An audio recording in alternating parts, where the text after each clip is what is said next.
Hello beautiful soul! Welcome back to my channel. This is my channel from Japan, Kabay and Sagittarius. This reading is for you. Tingnan natin ang iyong June 16 to 30, 2026. Maraming salamat muna sa mga subscriber, new subscriber, cross-watcher, at sa mga bagong pasok dyan. Welcome na welcome kayo sa bahay ni Ate Aimee. Salamat din sa nakatabaran po sa inyong mga comments, sa mga nagpa-personal reading, marami pong salamat. Kung gusto mo na energy mo lang talaga ang gusto mo makuha natin, mag-direct connect kayo sa aking FB Messenger. Ilalagay ko dyan yung original para hindi rin kayo ma-scam kasi may nanggagaya sa akin. General reading tayo sa Sagittarius. Kunin mo lang sa'yo at itapon ang hindi naman talaga sa'yo. Maaring vice versa. Energy mo, energy ng person mo, energy na malapit sa puso mo. Nangyayari, or mangyayari pa lang. Use your own intuition. Lawakan nyo yung isipan. Gawin yung guide yung mga warning. Hindi yung negative. I-reverse nyo ha. Hindi borgit yung sinabi ko. Yun yung hindi nyo naiiwasan. Well, it's your choice. Okay? Okay, Sagittarius, broken ring, parting of the way in either romance or a business. Mag-ingat ka na lang kapag magkakaroon kayo ng mga pag-uusap related sa kaperahan, no? O sa mga business nyo. Maaari magkakaroon ng mga broken situation, mga pangakong mapapako, ganyan, may mga hindi pagkakaunawaan, or separation sa iba, no? Pagdating dito sa iba sa inyo. And mag-ingat ka na lang din kasi take care or there will be a loss of material wealth. Mag-ingat ka talaga. Pwedeng kasi na iba sa inyo is maloko ka, maninglang ka, madaya ka, magancho ka, o maskam ka, di ba? Or when it come naman sa inyo is nandito kasi si Shark, ibig sabihin is may mga sitwasyon na pwedeng mas marami yung lalabas na pera dan sa pumapasok or dan sa papasok, no? Or pwede rin kasi na wala kang trabaho kaya medyo na stagnant, no? Kaya ingat-ingat na lang din. May nagmamatsyag sa'yo, no? Ingat ka na lang. Maging matalino. of the September, sa iba sa inyo is pwedeng connected ka sa taong September ang kanyang kaarawan. Also, September is 9 siya, di ba? January, February, March, April, May, June, July, August, September. O, di ba? Binilang ko pa talaga, ano? Okay, 9 minutes, 9 hours, 9 days, 9 weeks, or 9 months, o by September. Dito sa card na to is marami ka daw iniisip. Marami ka iniisip, marami kang gustong gawin siguro, or marami kang iisipin. Medyo magulo yung isip ng iba, o may mga gulong sitwasyon sa iba sa inyo, o may mga gugulo sa iyong isipan, no? Someone is working against you. Naku po, ingat ko doy. Behind your back. Sabi ko sa'yo, may nagmamatsyag sa'yo eh. May mga nagmamatsyag sa'yo, Sagittarius, or may tao na may masamang balak o gagawin sa'yo. Mag-ingat ka, as in. And we have the hills, obstacle to overcome. There's a hope. May mga obstacle na unti-unti nang mariresolbahan, no? Or unti-unti nang makakamit or matatapos kasi nagkakaroon na siya ng dahon-dahon, no, sa iba sa inyo. Mahilig ka ba mag-hiking, trail? And we have the dark woman, dealing or relationship with the woman with the dark complexion or hair. Pwede ikaw ito, medyo singkit, medyo parang Korean, Chinese, Japanese. Basta may singkit siya, no? Or maybe ito yung tao na connected sa iyo. Singkit man siya or hindi.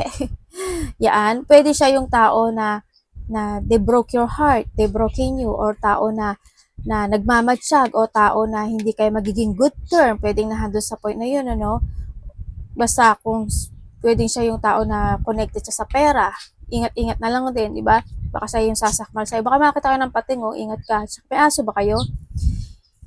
Yan. Basta there's a loss of material wealth. Naku po, loko na. Or maybe, siya yung tao na makakatulong sa'yo to overcome your obstacle, no? O katuang. And something's important, such as new job or a raise. Congratulations! Iba sa inyo, siguro when it comes to a money, either may mga bago ka ng trabaho, may mga bago ka idea na i-pursue na maaari makatulong sa iyo yun, o kaya na ba is may mga overtime, night shift, or bonuses, pwedeng nando sa point na yon, or sa iba is new job ito, no? Pwede rin kasi na may trabaho ka na, may tatrabahuhin ka pa. Pwede nando sa point na yon. Or pwede rin na itong tao na itong babae na to ang magko-connect sa'yo related to your job, related sa iyong pera. Pwede nando sa point na yon. Uy, short journey. May mga horse or may mga horse pendant ba kayo? Pictures, statue, ganyan. Kung titignan ko dito, there's a short journey situation. Ibig sabihin, when it comes to a short journey, is siguro ito is mga obstacle na pansamantala lamang. Ganyan, halimbawa, medyo mag-struggle ka sa pera for a while, di ba? O kaya sa health issue mo, o kaya sa trabaho mo, ganyan. O kaya sa karelasyon mo, pwede na. Basta may mga short journey situation, ako na nakikita sa iba sa inyo. Well, short journey lang naman. Kasi ang nakikita ko dito, parang tapos humahakbang ka na, di ba? Ibig sabihin, malalakbas at malalakbasan mo din siya kaagad, kumbaga. O halimbawa, bigla na lang sumakat yung chan mo, 'di ba? O kaya okay na 'yon, pang short journey o kaya basta kung anong short journey no na magaganap.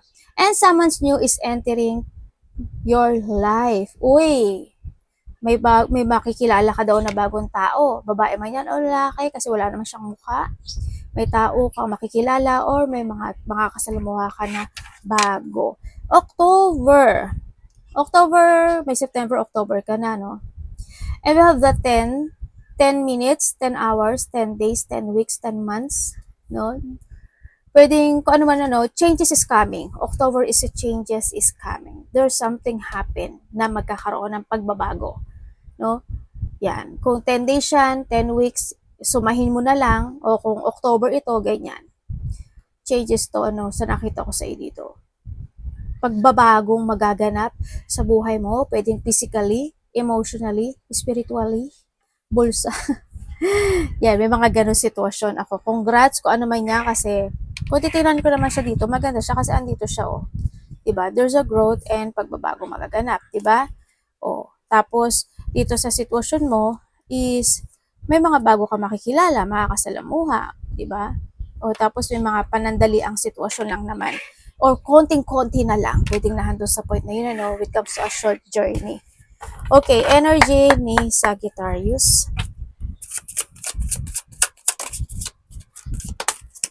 Gusto niya talagang lumabas. Ayo, devil. Hehe. May devil ka.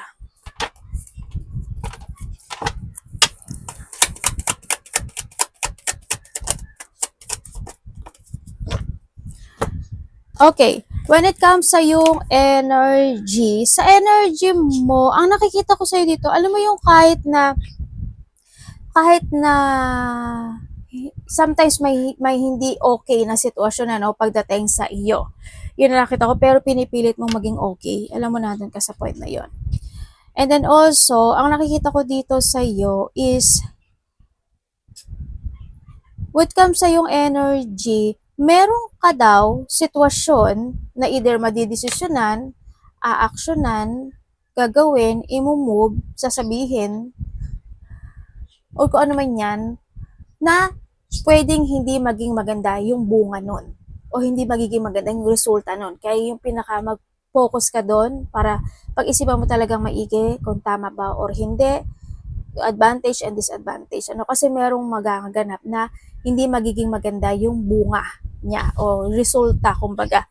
Feeling ko, pinupuan ako ng anak ko, ah. Ay, hindi pala. Kala ko pinupuan ako. Okay, what comes din sa yung energy is nandito yung point na merong mga sitwasyon kasi na parang hahanapan mo siya ng clarity o may mga bagay ka na gusto mong didesisyonan o gusto mong desisyonan or sabihin, aksyonan, kung mga sinabi ko kanina, na parang hindi mo siya mapo-pursue or hindi mo siya magagawa. Sa iba ganun, ha, when it comes to your energy. Kasi may imbalance yung iba. Yun na nakikita ko dito. Yun. Tingnan natin yung parating sa'yo. Ay, sabi ko, hindi ako, walang pupo, meron pala sa paa ko. Stagnant ka eh, or you're feeling stuck, ano, dito sa sitwasyon. Pero alam mo, may babae ako nakikita dito eh. Maring may babaeng kang makikilala. Isa, dalawa. Ay, may ano ka, oh. Mamaya ako sabihin sa'yo. Okay, let's begin. May babae rin na danger Ako nakikita sa iyo, Sagittarius. Babae siya, yung nakita ko. Actually, dalawa sila. Hindi ko alam kung yung isa lalaki ba siya, babae. Basta yung isa, clear na babae siya. Yung isa, hindi ko alam kung lalaki o babae siya. Yun. Pwedeng iba dito, tatlo to. Tingnan natin, parating sa'yo. Mag-ingat ka na lang. Parating kay Sagittarius. Nahulog agad.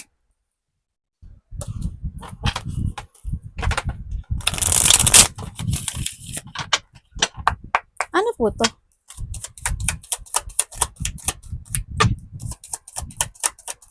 Parating sa kanya?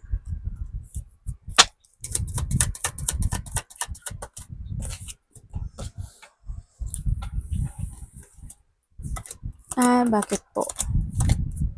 Okay, parating sa iyo. Oh.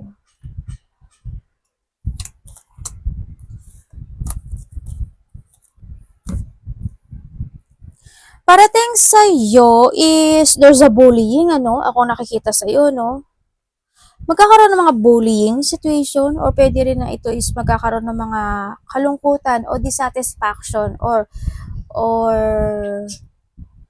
hindi pagkakaunawaan sa isa hanggang dalawang tao, maybe sa iba. Sa iba sa inyo, parating sa iyo, may mga time daw na medyo emotional ka, no? Magiging or maybe may tao na very emotional. Sa iba sa inyo, handun yung pagiging emotional mo kasi ganun ka naman talaga. Mas nauna sa yung heart. Yung heart eh. No? Yun. Pero may mga time daw naman na nakita yung ulo mo, yung paa mo. Ganyan. Yun ang sabi dito. Sa iba sa inyo is pwede rin na may tao talaga na may sakit. No? Pagdating sa side mo or sa side ng karelasyon mo. Parating din sa'yo is sino yung nagmamaneho, nagda-drive o nagta-travel, malayo man o malapit yan, mag-ingat kayo. Okay? Yun ang nakikita ko sa inyo dito. Warning lang naman yun. And then also, parating sa'yo, may babae. Babae, lalaki to eh. Ay, actually, tatlo yung babae. Hindi ko alam kung sino yung tatlong babae dito. Pwedeng isa ka dito. Tapos may isang lalaki.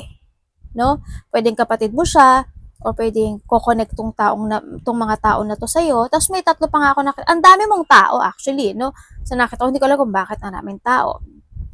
Pero may tao. Tapos yung iba naman sa inyo is magkakaroon ka ng connection sa advisor, lawyer, doctor, hospital, um, um, pwedeng may consultant or kaya may mag-a-advise sa'yo, no? Yan. May pagtulong din ako na nakikita dito. No, ibig sabihin, may taong tutulong sa'yo or ikaw ang hihingi ng tulong sa iba sa inyo. We comes to 3 days, 3 weeks, or 3 months. Ano mga June, July, August, September. June, July, August, September, October. September, October, may blessing na darating sa'yo. Yun na nakikita ko sa'yo dito. May blessing. Handito rin yung point na iba sa inyo, within the sinabi ko kanina, is magkakaroon ng renewal or may mga abundance na darating sa iba sa inyo or may mga happiness ka na mararamdaman within na mga situation na sinabi ko, no? Tapos iba sa inyo is development. Kasi maibabalik mo daw yung confident mo eh. Hindi ko alam why. Maibabalik mo yung sarili mo sa dati ko. Alam mo na yung pananakat ng tiyan eh. Takabagan ka ba? May sakit ka ba sa bandang tiyan? Sinisikmura ka ba? Nag-LBM ka ba? Kung babae ka, syempre, hindi yung menstruation. Baka may mga nainom ka or ingat ka na lang, ano, ikaw o someone who's connected sa iyo. So, nakita ko dito. May success, happiness, abundance, freedom, paglaya sa sitwasyon, recovery is coming. Ang nakita ko sa dito, yun. Pero dito kasi sa sitwasyon, may rejection eh. Ang sabi dito, may tao na ire-reject mo o o nire-reject mo or ire-reject ka niya. May ganon. Ako nakikita sa'yo, no? Pwede may mga pag-uusapan kasi na hindi ka nais-nais, hindi mo magugustuhan, hindi niya rin magugustuhan. Alam mo, ano ba yung nakita ko kanina? May pumasok kasi sa isip ko nagmamatsyag. Yun, may nagmamatsyag. Yun ang nakikita ko dito. Alam mo, may pagtulong may marireceive ka raw. Na magagaling ito sa babae. Pwedeng magulang, pwedeng kapatid, basta babae Hindi ko alam kung ano yun Either gift, pera, tulong, pagmamahal. May marireceive ka. Or ikaw ang bibigay nito sa kanya. Pero may babae tsaka lalaki kasi ako nakita. Either sa babae o sa lalaki. Tingnan natin.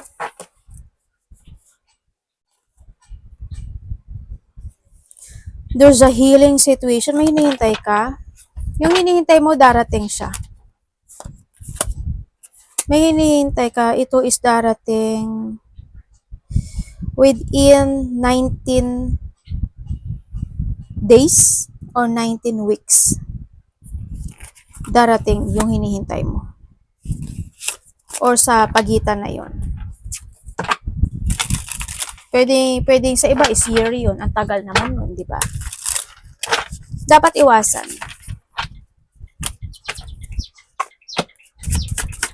Sagittarius.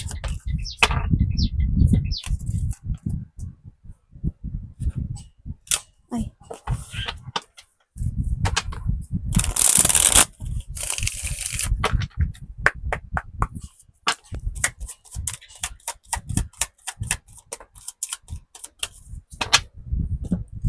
Okay, dapat iwasan. Okay, dapat mong iwasan. Iwasan mo yung umiwas ka sa dalawang tao.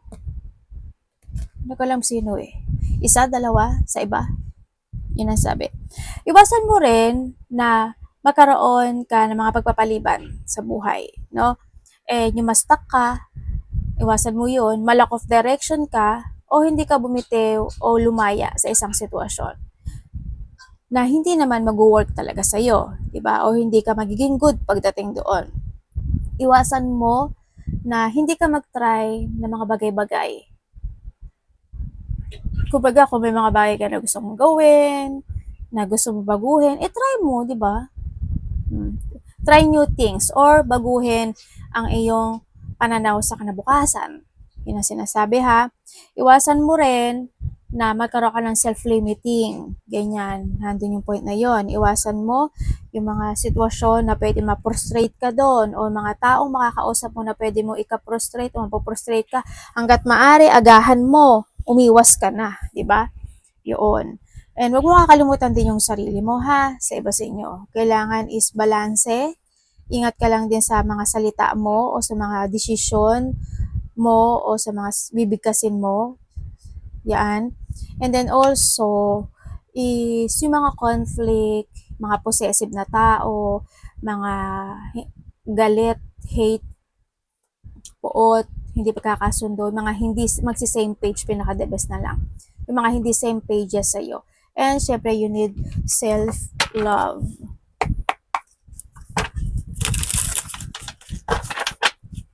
Tingnan natin. When it comes sa love ni Sagittarius, kapatid, anak, magulang, karelasyon, kaibigan, pamilya, love ni Sagittarius. Uy, may new love ka, Aba, baka magulat ka. Sa iba sa inyo, may taong kukonek sa'yo. Tandaan mo palagi, yung choices na to nasa sa'yo. Or ikaw ang kukonek sa kanya. Sabi dito, magkakaroon daw kayo ng choices when it comes to a love. Love, Sagittarius. Sagittarius, nakalimutan kong sabihin. Meron pala ako nakikita na hindi ko alam kung magpapadoktor ka ba, magpapacheck up ka ba, kailangan mo ba ng maintenance, o may tao, diba, na mako-confine. May nakita akong gano'n na parating sa iyo. When it comes to a love.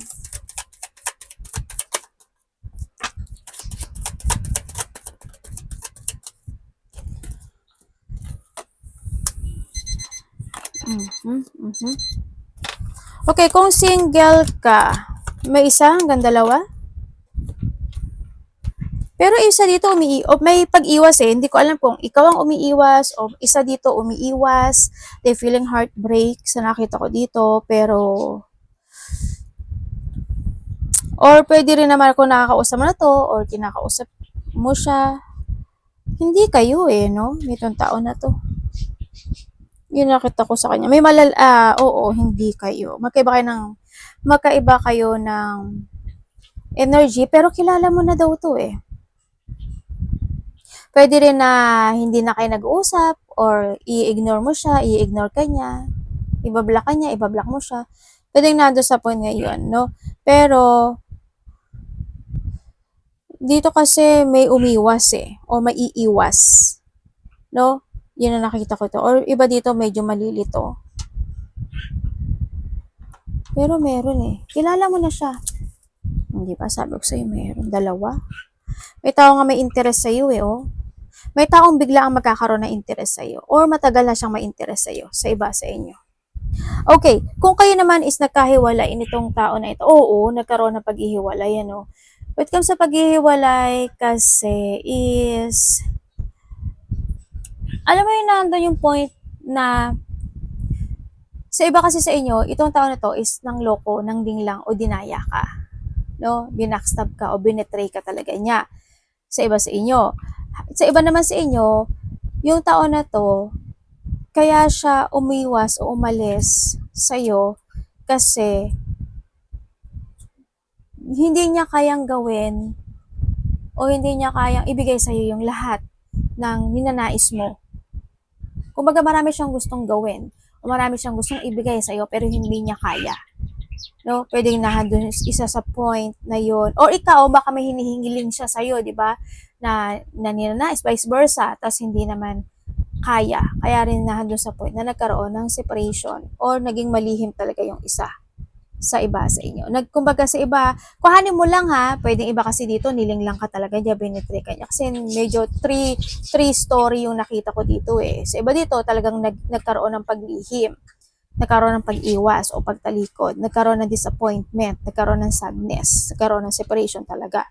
Pero kung sasabihin mo sa akin, ate, naisip niya ba ako? Ang nakita ko dito is medyo emotional itong tao na to ngayon. Hindi ko alam kung ano nangyari sa kanya, pero kahit nagiging emotional itong tao na to, nagpapaka-strong pa rin itong siya, no? Sa nakikita ko sa kanya dito. Medyo may lungkot ako nakikita sa kanya. Hindi ko alam why. Pwede nagkaroon ng complicated situation sa part niya, sa pag-iwan niya sa'yo, o doon sa side niya, mayroon siyang pinagdadaanan, pwedeng nandun sa point na yun. Yun. Nandun kasi sa point na sa iba naman sa inyo, itong tao na to is hindi niya alam kung tatawagan ka niya, text ka niya, kakausapin ka niya, hindi niya alam. Sasabihin niya naman, ate, ang gulo mo naman magkwento. Eh, kasi nga ang dami yung energy, kuhanin mo lang yun sa'yo doon. Kasi three story itong nakita ko. As in 3 story, okay? Huwag nyo nalang ipilit kung hindi sa inyo, no? Okay, kung kayo naman is my third party relationship. Noon pa to eh, no? Alam mo na to. As in, noon pa man, maaring ganito na talaga siya. Or ikaw ito ha, yun na nakikita ko. Or noon pa man na mayroon na talaga third party relationship. Sa nakikita ko to, handun na rin yung lungkot, handun na rin yung feeling abandoned, yung feeling rejected. May mga time talaga na nagkakaroon ng pag-iwas-iwasan, may feeling heartbreak. Sana sa atin magkakaayos. Ang nakita ko ito, either maghihiwalay kayo or mag-aaway lang kayo. Pero handun na kasi yung mga conflict and disappointment pagdating sa connection. Pero ang nakikita ko kasi dito sa iyo, may anak ba kayo? Anak, hindi pwede.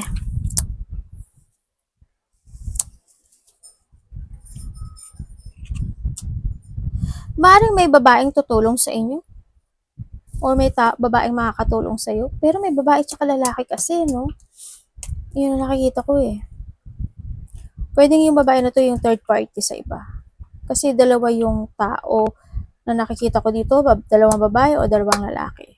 Oh, may dalawang babae tsaka dalawang lalaki nga eh. Yun, ang nakita ko sa'yo dito. Well, it's your decision, ano? Pwede rin kasi iba, nagbubulag-bulagan na lang din kayo, eh, no? Huwag naman sana mangyari sa part na yun, di ba? Masakit na yun.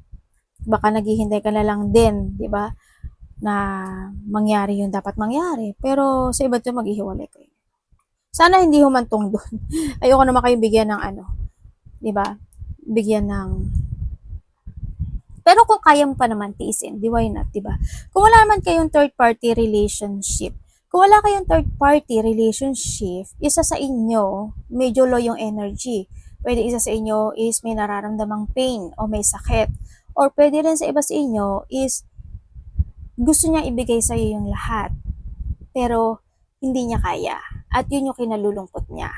No? Pwedeng isa rin sa inyo is may pinagdadaanan na financial problem or pera-related na problema. May mga sadness eh. May mga time na magkakaroon mga disappointment sa part niya o sa part mo or in this connection. No, nahandan din yung point na isa sa inyo is may mga bagay na hindi sinasabi. Hindi ko alam ano eh. Siguro kasi masasaktan ka o kaya hindi mo magugustuhan kaya hindi rin niya rin sinasabi. Yun ang nakikita ko dito.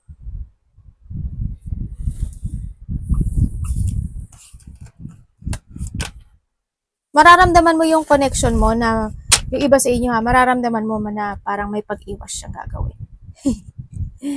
Mararamdaman mo yun. Tingnan natin, money mo.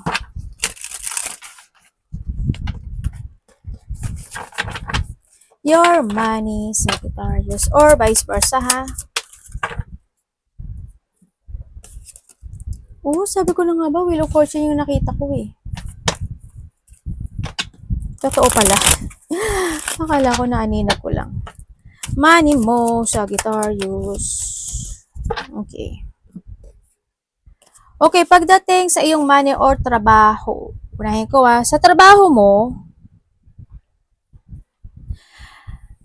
sa trabaho mo kasi, nandito yung point na may mga anxiety or frustration ka na pagdadaanan. Pwedeng sa mga kasama sa trabaho, na paulit-ulit na silang gano'n sa'yo, o kaya naman sa paligid mo, hindi lang sa trabaho, o kaya na sa kapaligiran mo, na paulit-ulit silang gano'n sa'yo, pwedeng nando sa point ngayon, ano. Sa iba naman sa inyo, when it comes sa pera, there's a delay situation, o may mga delay, i-delay, magkakaroon ng delay, or ipagpapaliban. No? Sa iba naman sa inyo, is kasi merong dalawang opportunity na darating sa iyo. Either this a project, creation, pursuing idea, or opportunities, no, na darating sa iyo. Or merong dalawang sitwasyon sa buhay mo na magtatapos na. And then magiging maganda yung cycle mo. Sa iba dito is may mga bagay kayo na kailangan nyo i-cut o tapusin, no, o i-let go. Yun ang sinasabi. Yun ang nakita ko. Mag-ingat ka na lang din pagdating sa pera mo kasi ang nakikita ko kasi dito sa iyo is kung magkakaroon ka ng pag-i-invest or mag-i-invest ka sa isang sitwasyon this time, is huwag pa bigla-bigla ang sinasabi, no? Kailangan mo daw itong planuhing maigi or you need to be very careful. O kaya naman is kung may mga pag-uusapan related to a money o kaya mga opportunity na darating sa'yo, is pag-isipan mo siya and you need to be very careful doon. O kung kailangan mo, nabubulol ako, di ba? Kailangan mo i-discover pa more, gawin mo, o kailangan mong pag-isipang maigi at i-filter mo or humingi ng suporta or ang payo, gawin mo, no? Na sa ibang tao para hindi rin mag-mess yung situation mo. No, yun ang nakikita ko sa iyo dito. Kasi may mga darating na opportunity sa iyo. May pagtatapos nga na magaganap eh. Tinatamad kayo? Iba dito parang hindi ko alam kung pagod ka ba o nakakaramdam ka ng katamaran or doon sa point na na-stagnant ka talaga. Kumbaga may mga dumarating naman sa iyo pero hindi ka lang siguro kumikilos, ano? Pwedeng na doon sa point na iba. Yung basta ingatan nyo na lang yung pera nyo, no? Ingat daw kayo. You need to be very careful lang din pagdating daw sa pera. Pwede rin kasi iba dito nagkakaroon ka ng doubt. Alam mo, may situation na magiging maikse yung pasensya mo. Sa iba dito, wala kayong plano, no? Wala pa kayo sa plano. Kasi nagkakaroon pa kayo ng pagdadalawang isip. Kumbaga, handun yung point na hindi pa kayo makapag-desisyon. Kasi you don't know how to proceed eh. Maybe if you want to take action or not, or deciding to stay or you want to go. Nagkakaroon ng options into your life. So iba is baka nga may mga delay o ipagpapaliban ng sitwasyon. O nawawala ka sa plano, no? Pwede na doon sa point na yun. Pag-isipan nyo maigi basta, no? Ang sinasabi dito. Arigato naman, God bless.